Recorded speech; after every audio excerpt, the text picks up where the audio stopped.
So next up, we're going to be checking out The Hunter's Paradox, The Hunter's Survival Guide, Episode 1, and a few other ones. We're trying to finish off the entire playlist of the first 5.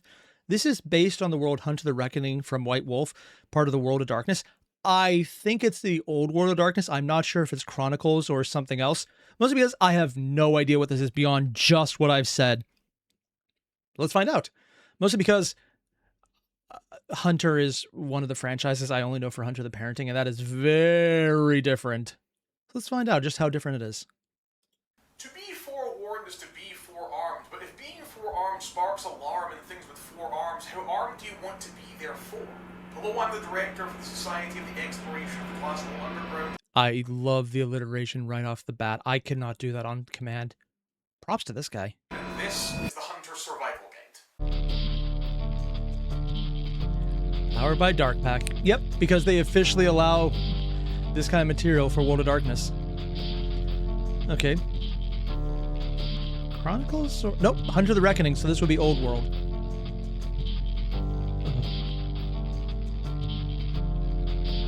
Oh my. Spiders.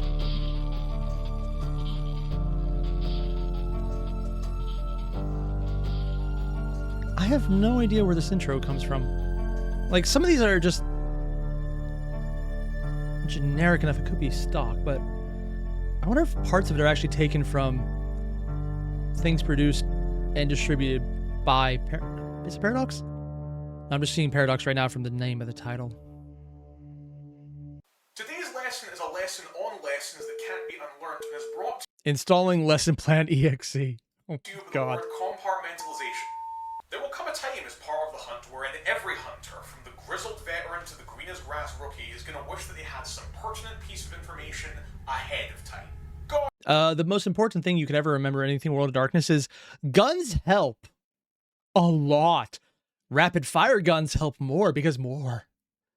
Seriously, it's kind of absurd how the damage calculations work. I wish I'd known that brick dust and black salt could form an effective barrier against spirits before I took that diary home from that abandoned orphanage. God, I wish Fear the Reaper? What? I'd known that 22s, silver or no, probably aren't going to put down a shapeshifter in one shot. This is why you send a lot more shots. Adequate bullets is enough. Also, Dog's Day Aftermath, The Quarry Part 1. See, oh, it's multiple lessons. Is this part of other series he made, or just part of the narrative he's adding in? God, I wish I'd known that the living dead can enthrall humans and use them as their agents before I interviewed all of the dancers at that seedy nightclub. Drawing a blank, The Quarry Part 4. Oh, yeah, vampires. That would do it. Knowledge is power, but power in the hands of stupid people is fucking dangerous. Hi, I'm a stupid person without power. Don't give it to me. Let's examine all of those scenarios again, but assume that we had the intelligence that we wanted. Where does the raging spectre turn their fury when they can't get to you inside your wards after you've destroyed the diary fettering them here? Those are words. You have an exit strategy for after you take down the shifter, only for their pack mates to roll up in a jeep and start sniffing about. They're saying shifters, so that could also be anything from vampires to werewolves. And honestly, if you're very lucky, it's only vampires. The werewolves would not let you survive. And after you are done mentally processing that there are 3 living, breathing human beings ready to throw themselves between you and the black body dealing out of the nightclub bathroom, what then? What choices are you going to have to make? And could you live with those choices? This Drawing the line. How many other episodes did he make? Or are these all just side things that he's referencing but don't actually exist? is the Hunter's Paradox. The same knowledge that we need to contend the quarry is the same knowledge that the quarry actively seeks out to destroy us for knowing. Because while we fear them on an individual level, they fear us on an existential one. And the cherry on top? All that practical knowledge of vulnerabilities and weak spots that would hopefully save your life and others during the hunt. Yeah, be prepared to go actually insane trying to digest the avalanche of human misery that comes with. Unironically, I'm kind of wondering how many hunters become mages because their mind just breaks a bit and it's like, this is all made. Oh. I mean, as long as they're not the ones who have the special powers, which I don't think modern Hunter for 5th edition has or plays as much with, entirely possible you could just have a bunch go mage because bullshit becomes too much. And sudden awakening. Your coffee table book books are about to be replaced with autopsy reports and missing persons cases, and don't even bother trying to clean them up because chances are you're going to have to give up on polite company altogether. In general, I recommend doing that at a starting point. It makes you a lot happier in general. Generally, even. Because the more you learn Imbute, that's the word. Thanks, darkness Magnetar. that hides it, the more you will begin to consciously and unconsciously isolate yourself from your mundane life, your loved ones, your friends, your family, until eventually your consciousness begins to corrode and crumble as you begin to take in just how evil the world can truly be. As opposed to how that happens to most people, and it's called working as an accountant. So, I know what I said. Bummer, but you'll keep doing it anyway because someone has to do it, and dread is a luxury of the living. And if my Passing the torch? Oh yeah, retirement and training the youth. Kind of surprised anyone would actually retire in this setting. And if my experience in this life have taught me anything, is that there are many ways, healthy and unhealthy, to cope with the hunter's paradox, but the only correct one is whiskey, cards, and the company of fellow hunters. Till then. I mean, I'd recommend this in general. Granted, I have no right to say shit because when it comes to cards, I mean, maybe not what he means, but it definitely does work. Next time, I'm the director. Please rewind before ejecting. Oh, VCR. Oh, wow. I actually forgot all about that as a thing. Why is there a... Oh, that's not CGI. That's actually a goat head he's wearing. Special thanks to my Mythic and Sandwich tier patrons, Griffin. Oh, jeez. Now we're on part number 2. Police officer turned private investigator with a pet mouse who's been keeping tabs on that holistic centre that folk are walking into and not out of is a hunter. The plaid-clad vet with a van with a winning personality, a license for everything, and who knows exactly how strong a cage you need is a hunter. The blue-haired chem student that successfully repelled a blank attack during closing at a fast food joint by giving their undead assailant a 350-degree facial in the deep fryer is really fucking lucky. But also probably a hunter. Is a hunter. And if you've seen the things that go bump in the night, go over your freight and are itching to bump back, then chances are that you, my friend, are a hunter. Dun dun dun.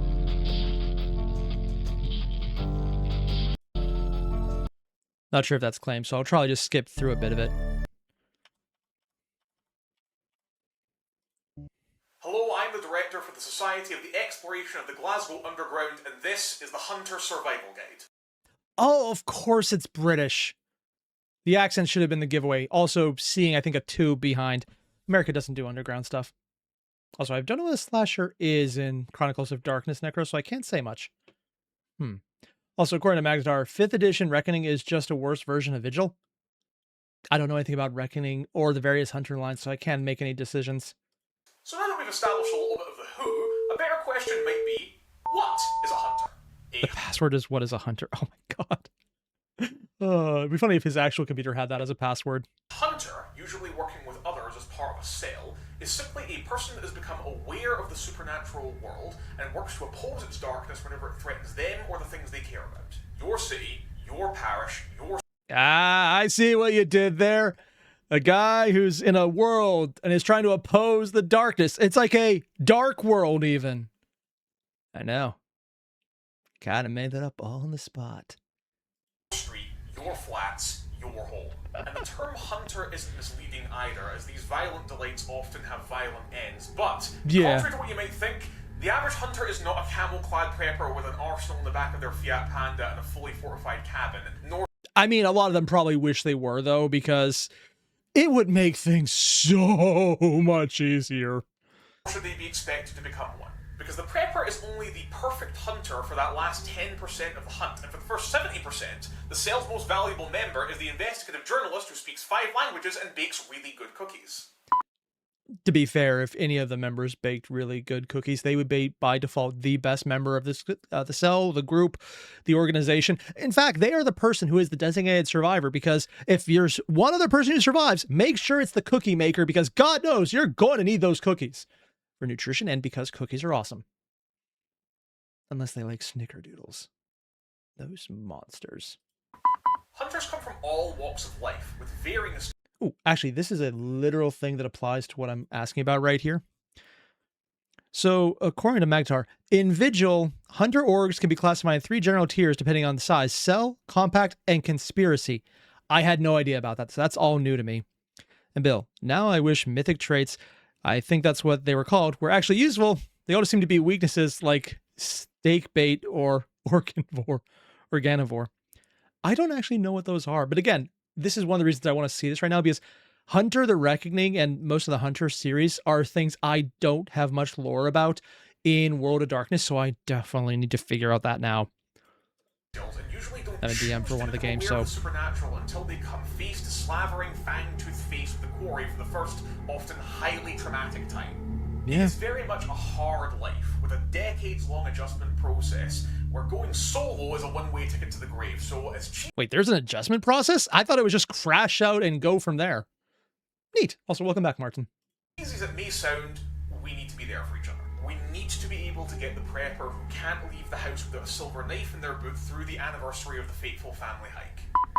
We need to be able to reassure the journalist who can't sleep with the lights off that they're okay when they wake up in a cold sweat clutching their neck. We need to How many suffer games through did he the play? truly awful jokes of the ex-priest that regained their faith in the Father and the Son after their revelatory experience with a not-so-holy ghost. Fear the Reaper. This is an entire channel of live streams, right? Like, this is just them doing actual gameplay. There's not just random references they're making here. This feels like it's a direct call out to other things they've already done. What is going on? Hunters need Like, seriously, does anyone know? I don't. Because there isn't a therapist alive that can process the amount of stress that the quarry provides us unless that therapist is also a hunter. What's that word quarry you keep using, I hear you ask? Do they have hunter therapy? Also just dropped it. Oops. 1 second. Yeah. Sometimes when I'm watching things, I just have my hands busy and flipping cards is the way I did it. Yeah, I just do stupid things. Well, the quarry is whatever supernatural nasty is in a given area causing trouble. And it is the biggest pain in the ass of the average hunter that because the quarry is by definition supernatural, it defies easy identification, categorization, and elimination. The quarry can come in many shapes and sizes, forms beguiling and hideous, and is more often than not, deadly. All of this in addition to the little wrinkle that there are myriad examples of quarry that can easily pass as humans. Which is why investigation is baked into every hunt, because under absolutely no circumstances can you afford to be wrong, because then you're just killing a bunch of people and then you're the monster. Yeah, and then there's all the times where sometimes the monster is more human than the humans, and I could easily see, I think Second Inquisition in the vampire games is essentially a bunch of hunter-styled organizations that are the monster of that setting, because they're hunting monsters who, depending on how you play it, are not as bad as what they're taking care of. to be wrong! And this is Wait, there was an actual circumstances can you afford to be wrong? drawing the line, morals, ethics, and the hunt. In other words, you being worse. Got it. And this is why our initial examination in these tapes is not going to be a taxonomy of the supernatural and their respective abilities and weaknesses, as if I didn't spend the entire first lesson saying knowledge is power, power is dangerous. Because Hunter's even paradox, more all right. important than theoretical knowledge of the quarry and how to reckon with it is practical knowledge of the hunt and how to survive it, especially for those circumstances where theoretical knowledge proves to be disastrously incorrect. Oh. The next 3 lessons. Why did the audio just change? Oh, it's probably a recording issue or something else. But no, this is actually something in other works that I'm honestly a huge fan of, such as Hunter the Parenting. I know, shocking. Does cover. It's the information is wrong. And that's an issue. For example, in some of the spoilers for the later parts, Marcus not knowing that you don't fuck with werewolves, fucked with a werewolf and tried one of the tactics he used on a vampire. It did not work. And a lot of the current issues went because, honestly, Marcus is a badass, but also it did not work because he didn't know it wouldn't work. And he wasn't told this because run is the only right answer, except they couldn't run. Yeah. Lack of information is always going to get you. Lessons, therefore, will consist of Part 1, the trail. Identifying supernatural occurrences, evidence gathering, and determining whether... Also, for anyone wondering, I'm explicitly using this as a DM guide right now because I'm not running a hunter campaign. But just in a general World of Darkness investigation setup, this is going to be the blueprint every step of the way.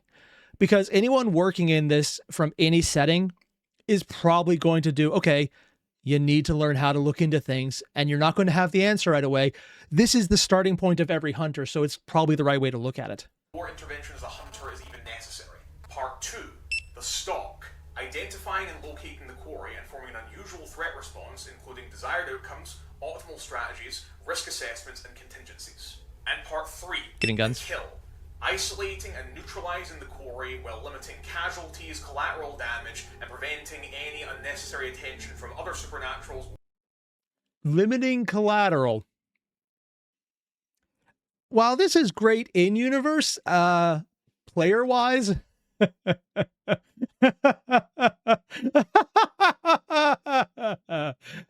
no.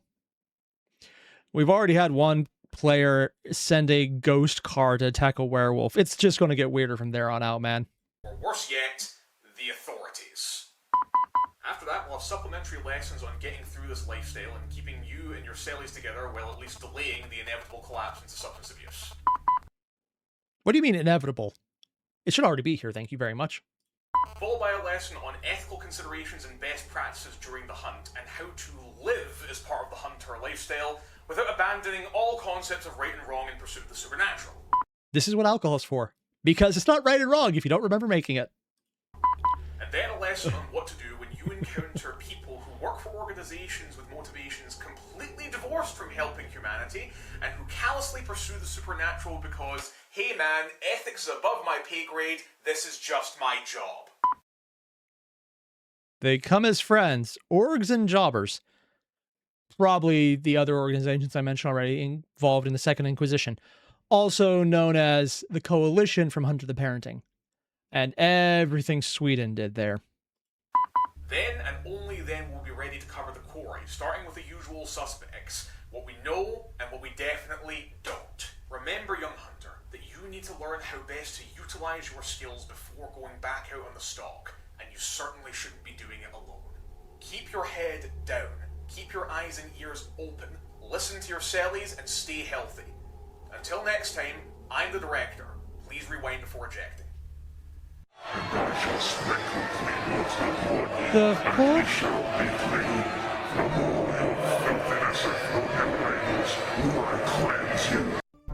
That's definitely a look. Special thanks. Wonder what that was from. You've just been stopped and asked for a lighter by 6. Is the video broken on this one? You've just been Oh, it's remastered, that's why. Unless it's named remastered for some reason. stopped and asked for a lighter by 6 leather-clad people with blood-red lips and pale faces. Have you just been stopped by a coterie of blank bodies ready to drain you of your very blood and leave you in that alleyway? Or did you just... Depends on where you're at, because there's a lot of locations where this is not going to be what you think it is. You probably should run for different reasons. Oh, God. bump into 6 wine-drunk goths on their way from pre-drinks to the cat house? Your cell uncovers a report of a break-in at a Highland construction site that resulted in destroyed equipment covered in neo-pagan graffiti. Was it obviously a pack of shapeshifters looking to stop an incursion into their hallowed cairn? Or have you and your cell just uncovered a clumsily disguised organised crime dispute between 2 shell companies over a construction bit? After... Nah, there'd probably be a lot more cigarette butts and less graffiti at that point. investigating rumours of a haunting, just as dusk falls, I break into the abandoned department store and start searching the shelves of the jewellery section, when in the mirrors of one of the displays, I see a figure standing behind me. Is this truly the ghostly figure of a wraith ready to plunge its hand into my chest and wrench the very life from my heart in its icy grip? Security guard? Or have I not even left my desk yet because I've just spent 76 sleepless hours in front of a computer screen subsisting on cold medicine and processed cheese and have just started tripping fucking balls? I have done that on streams before. Like, literally, it was so bad one time. I took a day off after that and I started painting a model, one that's behind me, not that you can see right now. And let's just put it this way. It was Dayquil orange by the time I was done. It's not supposed to be that color, but apparently it worked. apparently you can thin it down and it still holds the color. Things I wish I hadn't found out in person.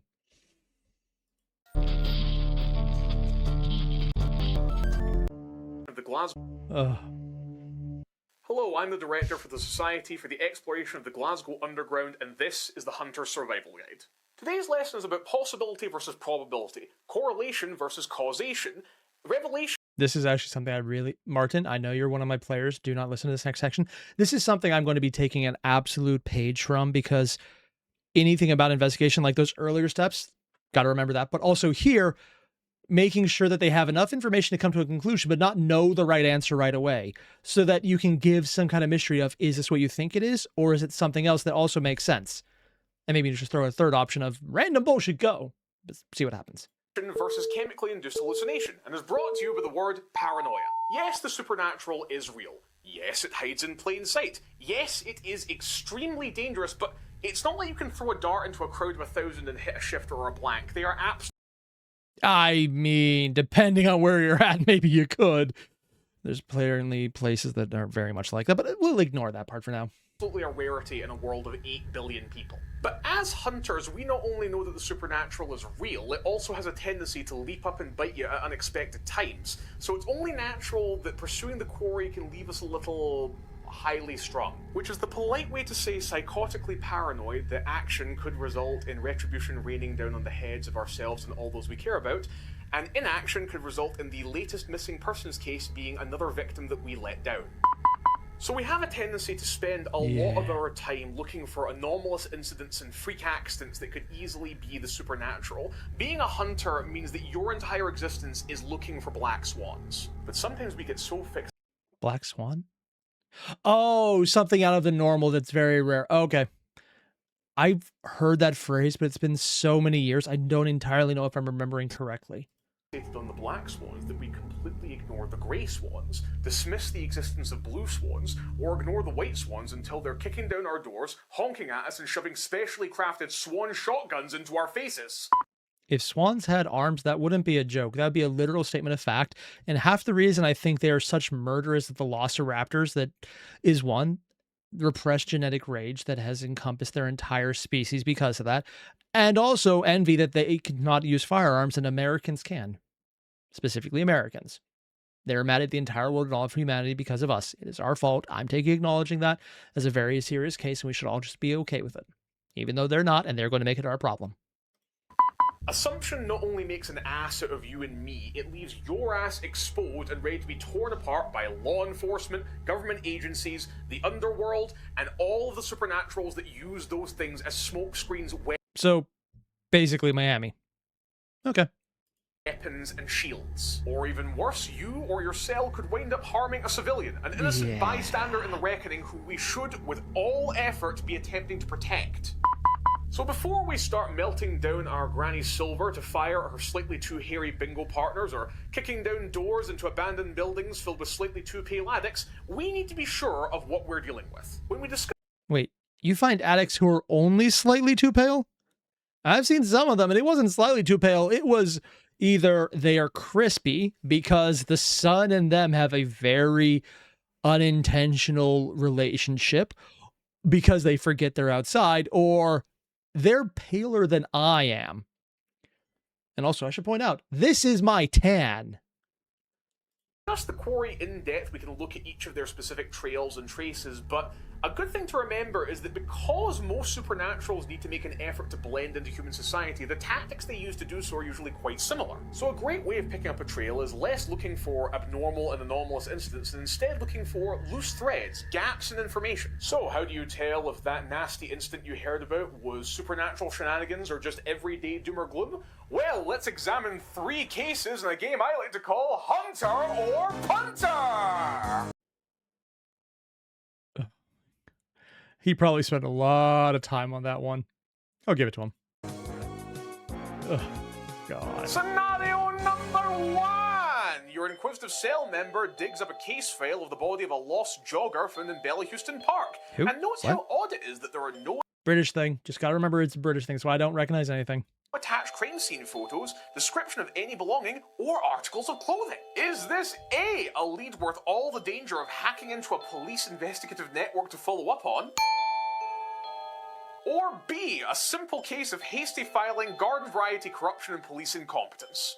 I'd say B, because do you really want the pictures of the naked people? And if it was corruption, there wouldn't be a file. If you answered A, you're right! Put an extra measure of whiskey in your coffee. Further investigation reveals an unedited version of the report on a detective sergeant's desktop containing photos showing a... Why would they leave the report if they're doing the corruption of not adding things? Ew. But okay, yeah, sure, I'm off. a year-old corpse in a freshly laundered shell suit. So now you know that there's a thrall in the local police force, shocker, and there's something stirring in local blank body politics that you and your cell might need to look into. Scenario number 2! The fixer comes back from getting the van repaired with news from their plane dealer. I'm being told by Martin I have no right to complain about puns. Who said I am complaining, good sir? Or about some hooligan mob at Bell's Hill. Gate-crashing parties and local gigs, constantly drinking and using, screaming and howling like wolves, ooh, starting fights and tearing up kebab shops. Is this a pack No, this just sounds like frat kids on a night out. of shifters out hell-raising in a pissing contest with their preternatural peers to mark territory? Or B, an ordinary clan of testosterone-poisoned yahoos who presumably have 3 brain cells between them? They get a whole 3? Dude, it's the smart ones. If you answered A, you're absolutely wrong! Investigation reveals that they aren't, in fact, a pack of 9 invincible shapeshifters. They're a group of maladjusted students who recently started listening to some very questionable podcasts that even the prepper won't touch, and have recently traded... I hate that I know exactly which podcast he's talking about, and if you know as well, you probably are also very upset at that knowledge. in their checkered vans for jackered boots. It's a shame they're just very fine people and not supernatural, so there's nothing that we can do about it, right? Yes, I definitely don't recommend when you see these assholes just happen to accidentally fall with a knife into their tires so that it deflates and no one notices because they're high out of their gourd. Because they're probably so intoxicated right then, you're doing them a solid, if anything. I wouldn't recommend this mostly because I would never actually carry a knife because I would then probably have accidentally stabbed myself when I thought it was in the sheath and I pulled it out to try and cut something like cheese. Yeah, this is what I would use it for. And it would then be a problem because there was not a sheath around the edge and I probably just cut myself. And then when I get to the cheese, I'm like, well, shit, I don't have a knife for cheese. And before you say, carrying around an entire knife just for cheese sounds excessive, I will have you know, good sir, you're completely right, but I'm going to do it anyways because some cheese is worth it, damn it.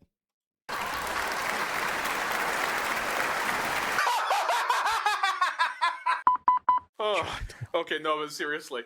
If they do have anything of use to the hunt, this is a great guilt-free opportunity to rob them without a lecture, wait until they come home to put the fear of God into them, and or forward the contents of their hard drives to their peers, school, and families. Plus, the journalist winds up doing a little deep dive on one of those drives, and it turns out that one of those podcasts actually might be worth following up on. Okay, scenario number 3. The journalist uncovers an interesting I wonder which one of these people finds out that there's just, and this is a completely literal thing in World of Darkness, TV shows that are supposed to have demons fuck with your head or spirits fuck with your head so that you beat your wife. World of Darkness. I'm not joking. I confused a few things there and I conflated it, but everything I just said is a part of the canon lore. And I kind of love how stupid it is. Oh. Also, Croc, you were carrying a knife for lesser reasons than cheese, so I can't judge. Cheese is a good reason. Hell yeah. I mean, there's also for a box cutter Inferno. Yeah, but have you ever tried cutting cheese with a box cutter? It kind of works, but you have to have very thin cheese. And at that point, it's already cut, so you could just tear it yourself. You need something chunky. But then a full knife for cheese is very... They feel insufficient. You need something with heft.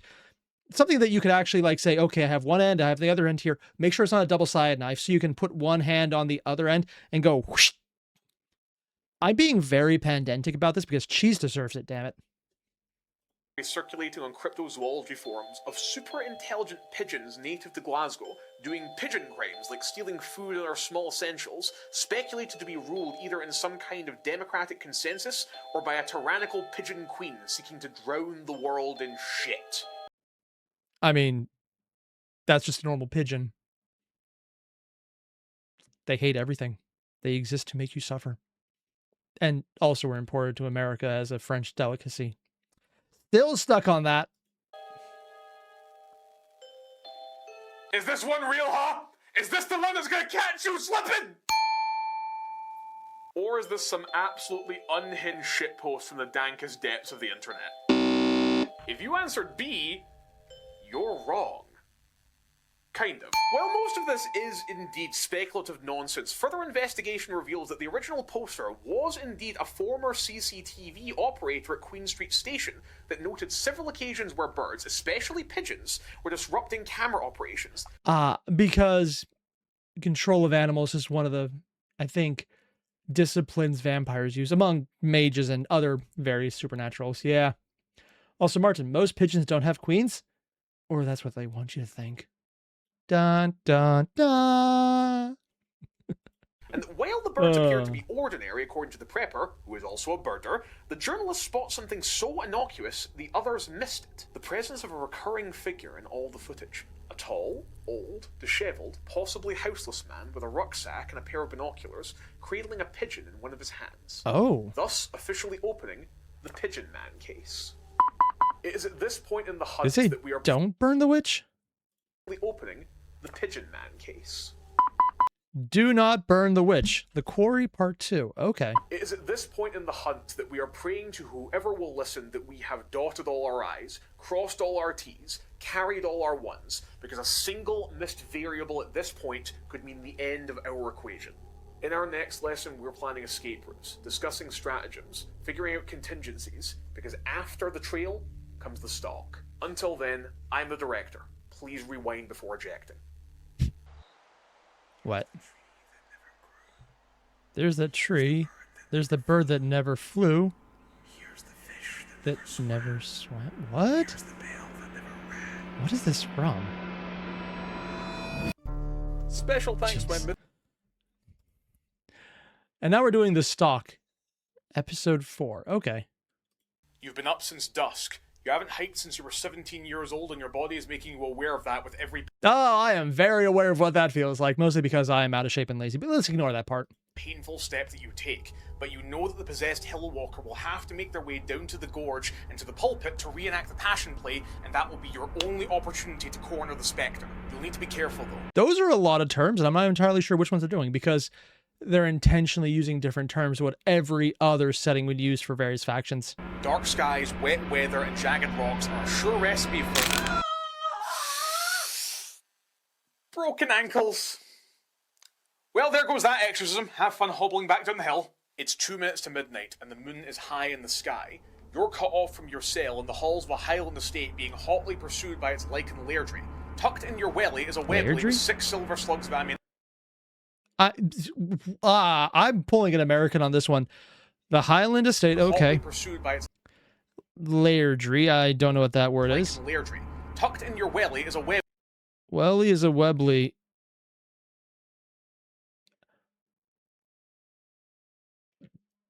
Okay. Apparently we're going to a foreign language now. With 6 silver slugs of ammunition to save your sorry arse, assuming that you weren't the numpty that neglects the chit's safety. Those were words. What? Save your sorry arse, assuming that you weren't the numpty that neglects The weren't the nupty?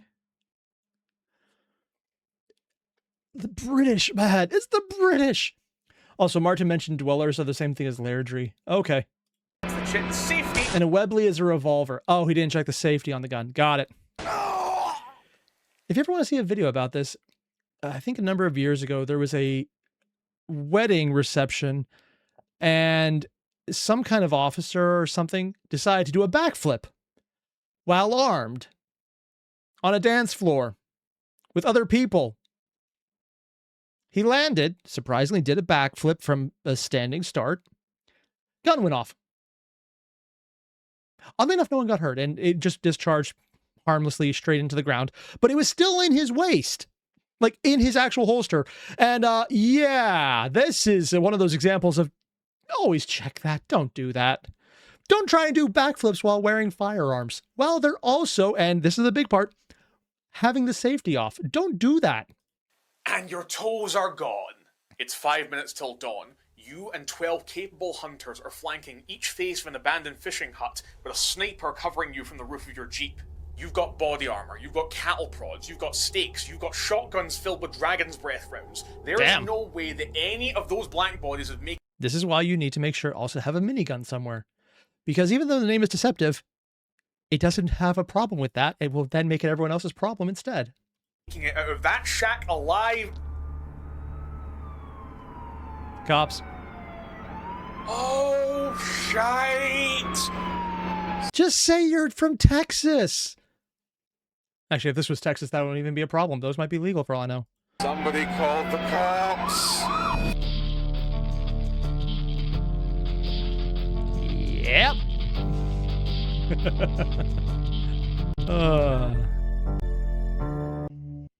Hello, I'm the director for the Society for the Exploration of the Glasgow Underground, and this is the Hunter Survival Guide. Today's lesson is about when to crawl, walk, run, hit, not necessarily in that order, and is brought to you by the word stone cold motherfucking pragmatism. So I'm sorry. There's something about just people say the word and then they say multiple words. It's a stupid literary joke. Not even a literary joke, but it's a stupid word pun, essentially. It's like when it says, I have 2 words for you. I don't care. It's a stupid joke, but every time I hear it in any setting, I just love it, man. Also, oh, is this the last one? Oh, no, second to last. We're good. we've identified an occurrence as being supernatural. We've narrowed it down to a locale or even an address. We may even have the slightest idea of what it is that we're up against, and this is where the real work begins. Here in Scotland, the practice of hunting deer is referred to as stalking. What? The emphasis That's actually a term. on the absolute necessity of total stealth, that the deer must be completely unawares before being taken from up the hill. And why up the hill? I don't hunt. I don't know any of the terminology or the basic thought process behind this. this is a mentality that we hunters with a capital H should be adopting when it comes to the pursuit of our own quarry, with the obvious exception that what we hunt instead of deer are deadly supernatural creatures, and instead of tasty venison, our hunts yield only trauma. I mean, depends how exceptionally adventurous you are with your flavor profile.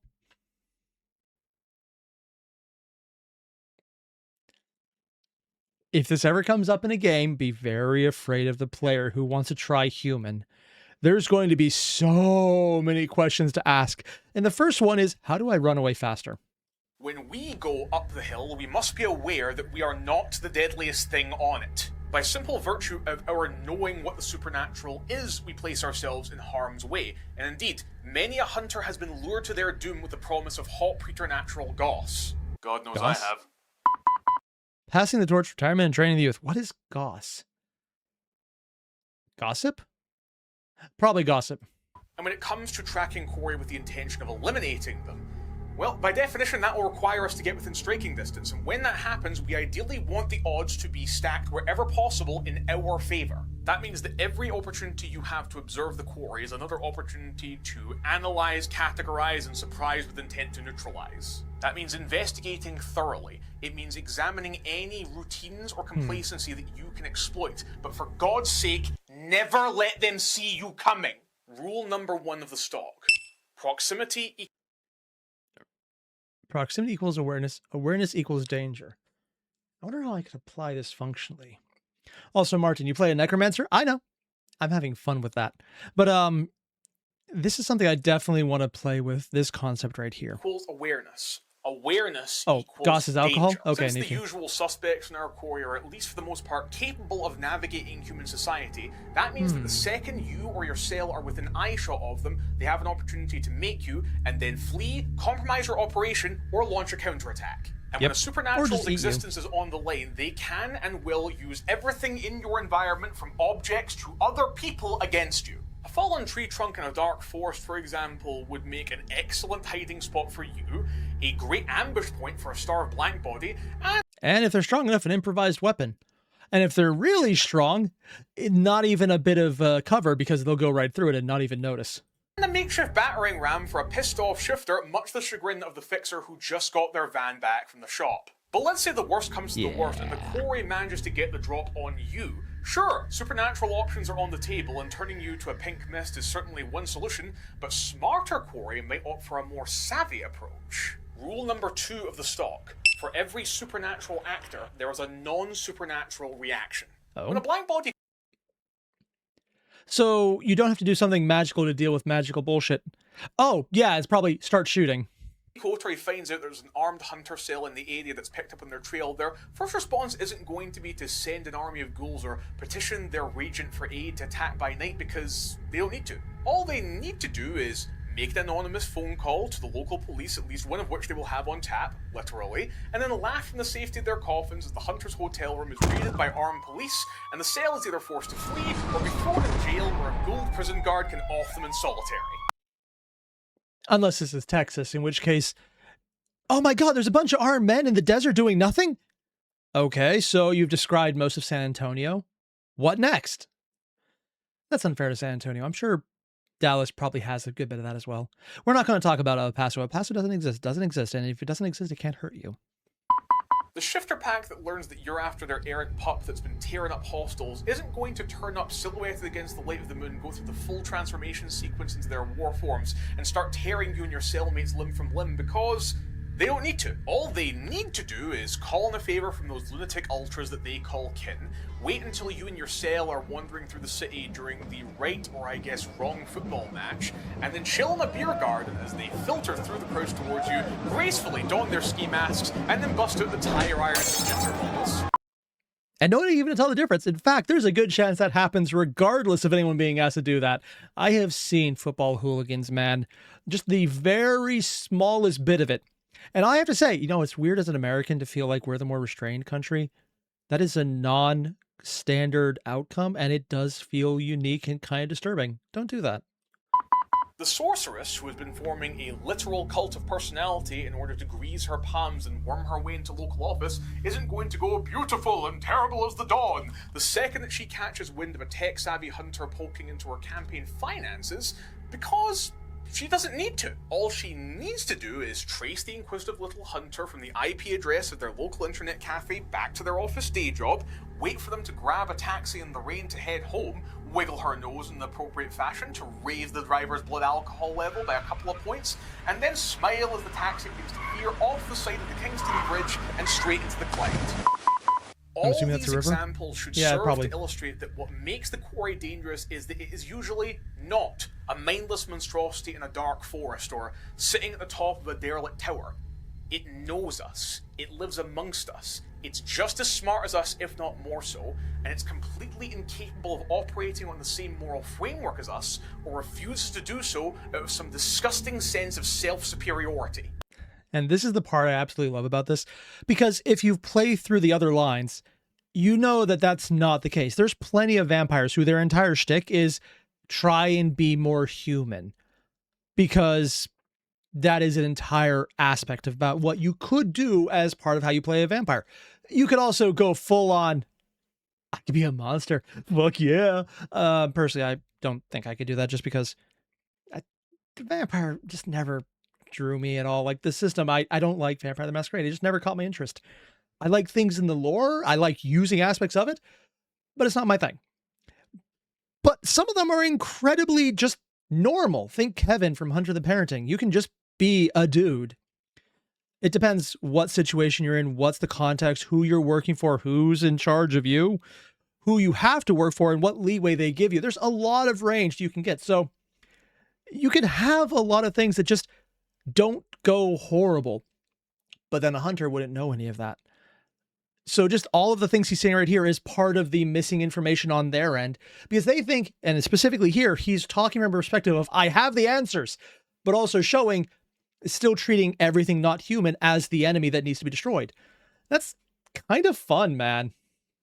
Yeah, I just like this. Approach supernaturals without caution. Make one mistake, and you and your entire cell could be getting eerily familiar with the past tense before you even got within miles of your quarry. Which leads me to rule number 3. If you think they spotted you, they did. Run. That means assume the quarry. And if you think they've spotted you and you started running, they're after you, they're faster than you, prepare to fight. Quarry knows you are a hunter and is making moves to attack you and your cell within the hour. That means scrub your base of operations, whether that is a forward operating base out of a Highland B&B or a dedicated safe house in a subway tunnel, and then get you and your cell holed up somewhere secure. That means... What was that one? The life. Useful everyday skills for the average hunter. That means gather all intel, equipment, and tools, and anything that you can't carry or fit in a backpack, you burn. Sounds drastic, dramatic, over the top even? Youngblood, if you've not I mean, fire is a good cleanser because if you run in fast enough, other things might take it. been picking up what I've been putting down, let me spell it out for you. A painful, prolonged death at the hands of your quarry is the best outcome you could hope for on a hunt gone wrong versus the type of cruelty that can be visited upon you, your cell, and everyone you care about by a supernatural with a grudge. Or even worse, the humans with supernatural powers.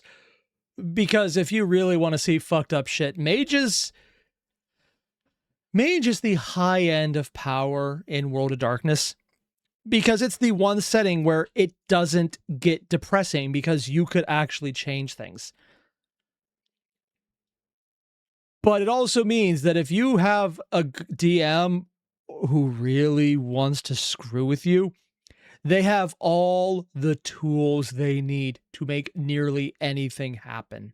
Because it is such a high skill setting that the biggest restraint is not the characters, it's your creativity to use it within the restraints you've implied on yourself for narrative reasons, which admittedly I fully recommend doing because a character who could just do anything is boring as hell and not nearly as fun to play. Ask the journalist who made the mistake of doing solo investigations into a Also, I'm being told by Magtar it depends on the tier of power you're at. Yes, it does. Or preparation time. Mages with preparation time can probably survive, if not win, any fight. Mages without preparation time and not enough levels are squishy and weak and will die immediately. Garu will fuck you up immediately. Werewolves are like that. But a mage with even a handful of spheres and time to prep, oh yeah, no, they can make some terribly fucked up shit, man. Does it have to last forever? No, but they have time to make it work. Possible serial killer, how many days they lost, and how many stories they buried while under the thrall of a blank body that wormed their way into their office. Ask the priest how it felt when the passion play finally ended, after a raging spectre chose to make them her mortal host, forcing them to relive her last experiences again, and again, and again, and again, and again.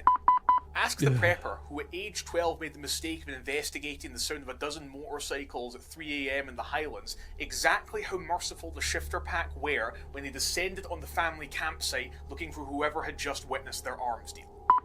Almost every Really? That's the thing that we got for? I'm more surprised that a bunch of oh, it probably wasn't werewolves then. Okay. He's saying shifter, and I immediately think werewolf, but it might also just be vampires too. Because they just don't want any information getting out. Every supernatural is possessed of a human being's innate capacity for cruelty, magnified by the powers they possess, and will do everything in their power to strike fear into the hearts of any would-be hunters that would dare push back against them, because the quarry knows just as well as we do that the hunter maid that runs away makes the kill another day. And that kill, the aftermath and covering our tracks, is exactly what we are going to cover in the next lesson. Until then, I'm the director. Please rewind before ejecting. Oh, is he doing an entire narrative of his hunt and the various aspects he got into this one? Okay. You just want to walk away from this one?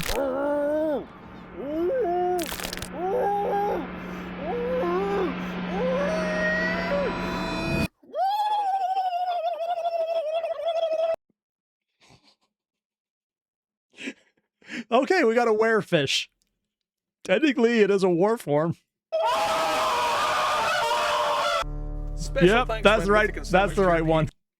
You've just met the shifter in the bothy. Oh. You survived a scratch, but there's absolutely no way that you I think this is the last one, the kill. Yep, it is. will survive its jaws clamped around your jugular and ripping out your throat. It just needs to run you down. It's got your scent. It's bigger than you, stronger than you, smarter than you. And as it manages to force you into the abandoned copper mine, you know that there's nowhere left to run. Hunter, are you about to end your career as dog chow? Most likely. Because you're not even around that corner. And what it leaps onto instead is a dead pig covered in a pint of your blood donated to the local doctor's office and stuffed with a bunch of silver. Why the fuck would you get rid of an entire pint of your own blood? Oh, he probably took it from someone else. Okay. Nails and Semtex. What the fuck? Damn. The witch has put a spell on you. He's running his finger through your mind and neck. Also, just a current reminder. Normal methods of fuck this shit with explosives works. It is very good in this game.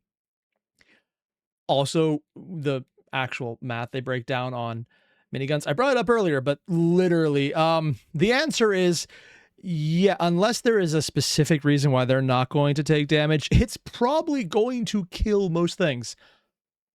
Or your players just decide that ones are the highest number they can roll consistently, and it's just awkward all the way around. Memories. He's smiling at you as he takes his time crossing the courtyard of the abandoned kirk, the silvery glint of a scalpel in his right hand illuminated by the moonlight. He's killed 19 people. Only? He's going to make 20 tonight, and he's going to take his time doing it. Hunter, are you about to end your story Cool as whisper a effect on the beating background. heart in a jar, weighing down the papers on some psycho wizard's desk? No, Many because psycho unbeknownst wizards. to him and to you, you've got a Sally literally camping in the bell tower with an Enfield painting a red dot on his soon-to-be non-existent forehead. Yeah, that does take out most mages. Hell, even some high-powered ones, this would still take them out. I might say mages are the high power with prep. If you're not prepped for it, though, you're not high power. It was a close fight, but you did it. You managed to subdue the blank body. You've cut off its arms and legs with a fire axe. Damn. You've stoved in its teeth with a lead pipe. You've riddled it with cross. Why would you hit a stove into a lead pipe? That just seems like overkill. Oh, it's probably a reference to a verb. It's not something I know as a verb. That would do it. Balls, staked it, and dragged it into the middle of a field to wait until dawn. But oh no, what's this? It's still fucking twitching! Isn't it about to get up for phase 2? Hunter, are you about to end your days like the rest of its victims, an exsanguinated husk in the woods getting picked at by the crows?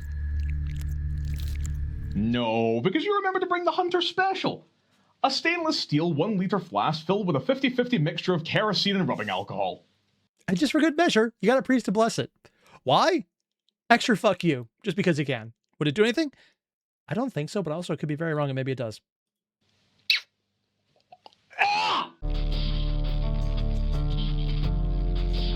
Oh yeah, because his character is a compulsive alcoholic, so the 50-50 mix is 50% of what he wants to drink. The kerosene part would be a bad idea, though. God.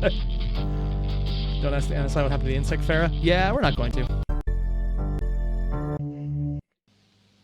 Hello, I'm the director of the Society for the Exploration of the Glasgow Underground, and this is the Hunter Survival Guide. Today's God. lesson is on what must be done, the doing it and the covering up whodunit, and is brought to you by the word trace evidence. So at Also known as why fire is your friend. this stage of the hunt, you've hopefully left no stones unturned. You've eliminated any doubts as to a non-supernatural explanation to a given situation. Does that mean you're ready to go in guns blazing? Absolutely not. You need a plan. And in the hunter community, that plan is usually referred to as an unusual threat response, or UTR for short. I am never going to be able to remember that term just because every time I hear that, I'm going to think, oh, where did they catch that disease? Every time, even when I know better. Ah. And Doc just mentioned, kerosene, commercial grade jet fuel. A term we borrow from the diverse cadre of unredeemable, nay-user, jackbooted narc bastards that work for the authorities. Those bastards tend to use the term UTR as a byword for the hunt in general, but real hunters, real, actual hunters, System error. Try to install casual chat vibe. Deny, deny, deny, deny, deny. What were the other ones? They come as friends. Orgs and jobbers. Oh, yeah. The other place is like, we do it because we can. Got it. have adopted the term F1 to get a banana? UTR as a byword banana. for the boxing the quarry and then giving them the what for stage of the hunt. The unusual threat response isn't a detailed linear script for ending the quarry's rampage through your neighborhood wherein your cell stands triumphantly over the remains and walks off cinematically into the sunset. The unusual threat response is what your cell does when the quarry takes that script, rips it apart, burns it, pisses on the ashes, blends it into a milkshake with your own tears, and then feeds it to you. No, don't cut that. I absolutely guarantee you that will happen. God. You know when you're watching... Wait, that actually... So one of his previous messages actually did this? Oh, God. Also, according to Magnetar, there it is, the H5 jobber thing. So that's an actual thing in Hunt of the Parenting 5th edition. Huh. You know when you're watching a horror movie and you see the armed to the teeth goon squad walk into the very clearly haunted and supernaturally present building and then get slaughtered to a man so the audience understands that guns don't solve every problem? This is what we're trying to avoid! Although I would point out, still bring the guns though. Just a good recommendation there. As some famous Prussian general once said, no plan survives first contact with the enemy. So when Or your second, plan A or fails, you got third. plan B, a plan C, a plan X, and a cleanup plan. So we're going to take you through the Fire's a good one. process of planning a UTR from start to finish using a 100% fictional mock Query overview mock. 100% fictional. That's a good thing this doesn't exist, really. That'd be weird. Also, Croc, I'll pull up your comment. Fun fact, kerosene from oil was discovered while trying to distill vodka out of crude oil. No, it's not the joke. I'm not going to try and say the name. Was his name?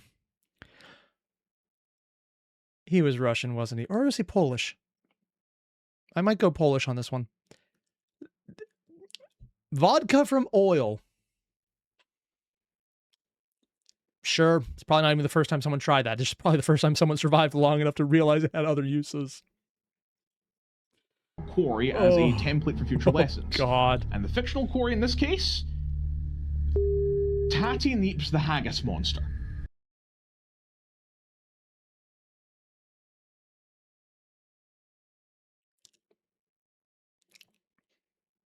Those are words I never thought I would read or see or anything like this. So, okay. Oh, hey, Tensu, thank you very much for the 5 gifted memberships. Oh, shit, how close are we? Oh, shit. We're actually really close to the next one already. Tatty Neeps is not real. He cannot hurt you. Tatty Neeps is a shape-shifting beastie who lives in the Kelvin Grove Museum. By day, he silently amuses tourists as an unassuming novelty exhibit in a natural history wing. By night, he transforms into an 8-foot-tall monster with a mouth like a car compactor and a hankering for organ meats of all varieties, most notably haggis. Isn't that gut? Oh, yeah, it's, I think, stomach, isn't it? As in the delicious meat dish made of ground offal and oat. Wait, it has oats in it? I've never had haggis. I just know jokes about it. And best served with turnips, potatoes, and in my opinion, whiskey peppercorn sauce. This wouldn't be a major concern. And probably just whiskey. Just throwing it out there. If not for the tiny problem that when he's otherwise deprived of Scotland's national dish, he tends to fly into a murderous rampage and start eating the livers of anything or anyone unfortunate enough to come across him. So a couple of missing hikers, an upturned sheep cart, and 3 broken into butcher shops later, he's usually on the Cell's radar. Tatty Neeps is not real. He cannot hurt you. The Cell is able to hobble together 2 stories of a large animal. I am wondering, is this an actual, like, cryptid from Scottish mythology? It sounds so incredibly specific. I'd almost want to say, yeah, it is, and they just pulled it in, but for all I know, he made this up on the spot. I literally don't know. Huh. Being spotted along the woods near the banks of the River Kelvin, and another story of a haggis delivery van being broken into late at night. And when searching for supernatural precedents, finds some old obscure myths of a rampaging beast of the Highlands that is said to eat the livers of rovers unless attacked with a blessed knife or otherwise placated by... haggis? Reciting poetry. What? Now, some of the Cell are... You know what? There's a lot of things I was expecting. Poetry was not it. Okay. Rightfully skeptical about this blessed knife business, and even more so about the poetry, but rather than being dismissive, they decided it'd be best to try it anyway and cover all angles. Okay. And since a blessed knife is just as handy in a straight-up fight as an unblessed knife, and 3 of the Cell members repping the full Abrahamic gamut anyway, what's the harm? So they peel off to convince an imam, a priest, and a rabbi to walk into a coffee shop and have an interfaith discussion about knives. That's the punchline. That's they actually unironically did the punchline. Meanwhile, the others set to filling up hiking backpacks with first aid supplies, flares, ammunition, all while learning as much rabbi burns as they can possibly cram into their heads before going through all of the butcher shops in the city and buying all the haggis. And the black pudding too, just in case. God. I think I've actually tried that once. It was fine. It's it was fine. After locating the beastie's exit point from Kelvin Grove Museum. Also, I'm being told by Tensu, Tatty neps and haggis is a Scottish dish, I think, made of potato, turnips, and haggis. Oh, so the name of the monster is taking from a name of a food, and then haggis monster because that's what it eats. So it's two food names together. Oh, okay. Apparently, me saying those words out loud made my wife laugh considerably. The cell realizes it's now 3 days till Burns Night, and if that beastie goes through a rampage all through Kelvinside, it could mean multiple fatalities. The clock is ticking. They opt for an ambush approach, and here we get to the UTR. Tatty Napes is not real. He cannot hurt you. Plan A. You have a big pile of haggis in the middle. Wait, what did that say for a second there? Was it just double posted or... Plan A? Okay, no, it was just moving out of it. Okay. Big pile of haggis in the middle of the dense woodlands near Kelvinside, where the hunters can lie in wait with bear traps, crossbows, and rifles in the event that they need to go loud. Have you tried, and just throwing it out there, explosives? A lot of them.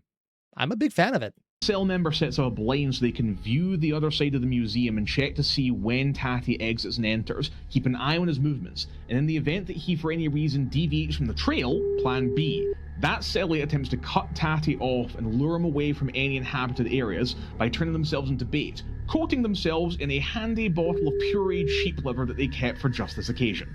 This volunteer should ideally be fleet-footed, have a strong stomach, and have balls of steel even if they are AFAB. AFAB?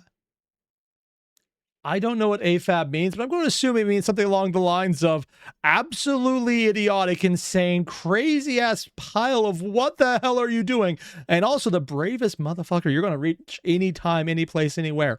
And if they're very lucky, it's not going to have to happen. But if they're normal, they're probably going to be the red shirt. Quarry is large, presumably capable of shoulder charging a sheep cart. Tatty Napes is not real, he cannot hurt you. So in the event that the forlorn hunter doesn't think that they can link up with the cell before Tatty catches them, they lure them into the densest set of woods that they can, pull out their walkie-talkie, and plan C. The cell moves from ambush mode to skirmish mode, trying to coordinate and center on Tatty and the forlorn hunter at the potential risk of exposing themselves and their positions to bystanders or the authorities. How deep into the woods are they? How much woods does Scotland have? Huh. Whether or not the cell thinks they can make it there in time, or whether or not the cellie thinks that they can shake Tatty long enough to jump into the Kelvin and wipe off the sheep liver to cover their scent, determines whether that forlorn hunter will trigger Plan X. And Plan X is, try anything, because you're gonna die. Random bullshit go. I mean, I'm a fan of this one right now. Oh, God. Because if you're fucked, you might as well try everything because there's no downside anymore. Anyway, and you might as well see if something can give the cell an edge. Yep. Plan X is a solo melee confrontation, wherein the forlorn hunter tapes down the open channel of their walkie, pulls one of the blessed knives, charges Tatty, and starts screaming the address of the haggis at the top of their lungs. If it doesn't work... Address of the haggis? Oh, it's probably the poetry they mentioned. They're dead, but at least they can save enough time potentially for the cell to rush in and try and finish it off. Holy shit, it's working! What? Their bows and knives see rustic labour dite and cut up Tatty with ready sleight, trenching its gushing entrails like a bright ony ditch, and then, oh, what an awful sight, warm, reeking rich. So we did it! The quarry's slain! The hunt's over! We can go home, right? Oh, wasn't expecting that. Right? Wrong. Clean up.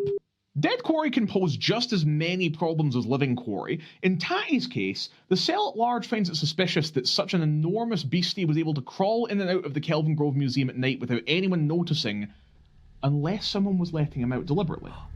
Oh.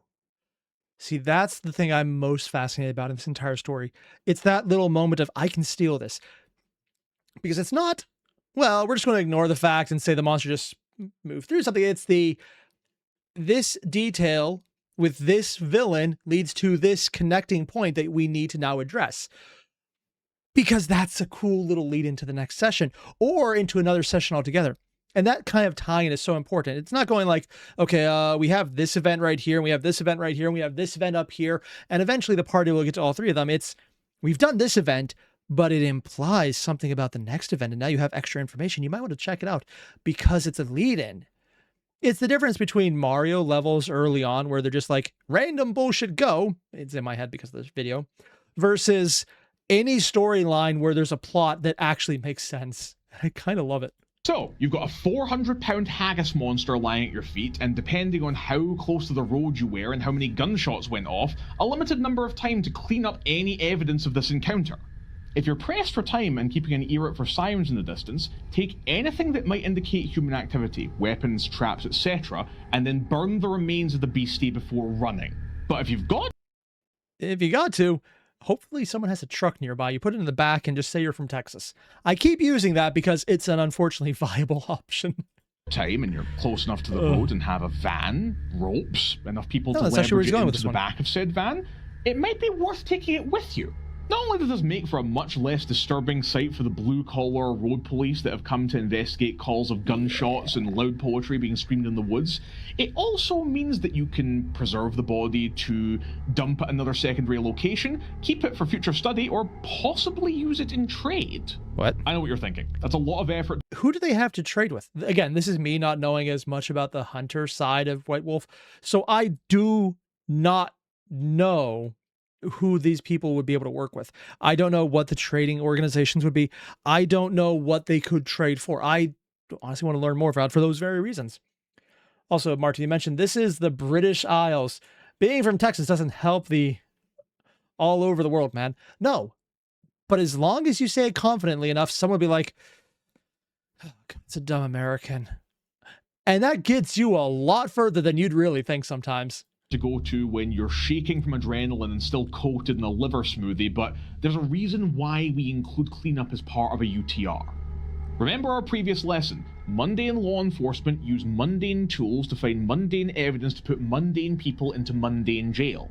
But supernaturals, particularly those that masquerade as humans to infiltrate our institutions, will take any evidence of your cell at a kill site, put two and two together, and then immediately hire wet workers to end your existence. Yeah. The usual suspects do not operate on the same legal, moral, or psychological framework as humans do. Not because they don't try, but because they're literally incapable of it. And they certainly aren't going to forgo their perverse notions of justice because of the whole, he was going to literally eat me excuse. Remember, these Yeah, and for a lot of them, that would fit. are the same creatures that consider us to be livestock, enemy combatants, cultists to exploit, flesh shoots to wear as they please. There is literally no justification that you can offer them wherein they're going to give you a pass for killing one of their kind. There are a few, but you'd have to have a lot more knowledge of the supernatural and be so horribly tied up in it to the point where you're probably not going to be hunting in the first place. Power, resources, access, it's things that the hunter in this instance would never have.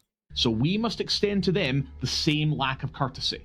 In addition, depending on your quarry, cleanup can provide useful intelligence for your cell to utilize in future hunts, resources that your quarry may no longer have direct use of.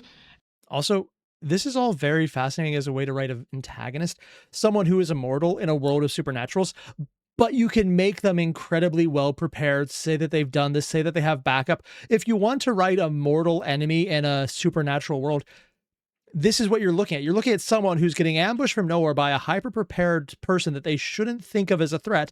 And then your player, if they're doing something on the supernatural side, say mage or vampire, is something like, what the fuck? Why do they know what I'm going to do? Oh God, what the... Oh. You can really play with these because this is the enemy that you're listening to your you're listening to your players planning around. And then you could just drop in the, don't worry, they prepared as the excuse for why they know exactly what you're about to do. And it works.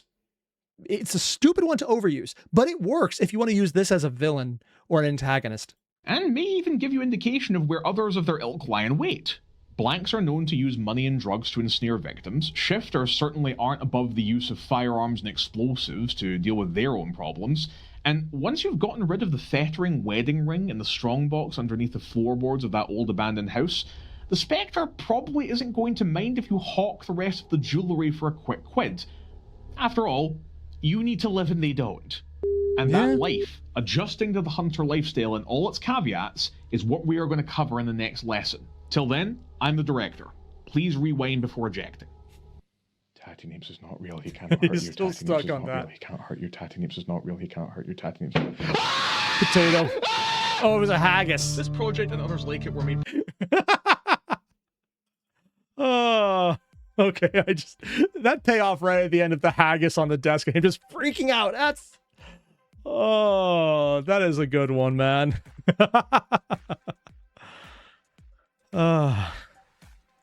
I'm going to be using a lot of this for what it looks like to come into contact with both unprepared hunters and prepared hunters.